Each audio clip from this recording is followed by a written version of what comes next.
Sven Kramer komt als eerste Nederlander in actie op de 10 kilometer. Hij zet een tierdel van 12 minuten, 59 seconden en 21 honderdste. Voor het naaks daarna met Jorrit Bergsma het opneemt Bob de Jong, de titelverdediger op deze afstand. Bergsma wint de rit van de Jong en is bij 12 minuten, 52 seconden en 69 honderdste en 2 seconden rapper als Kramer. En pakt zo zijn eerste goud op een wereldkampioenschap. Dat is dan wel lekker dat je ongeveer weet wat je moet rijden. En ik heb het gevoel dat het net onmogelijk was.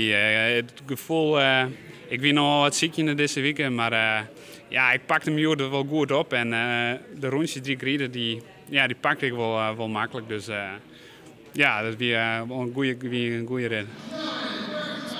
En dan, hoe was het op het erepodium? Wilhelmus voor jou?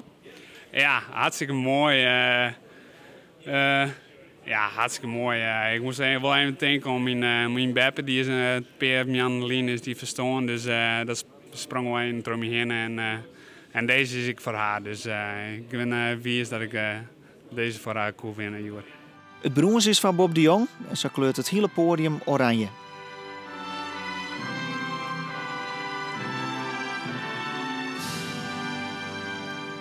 Bij de vrouwen waren nu de 1000 meter en de 4 kilometer verrieden.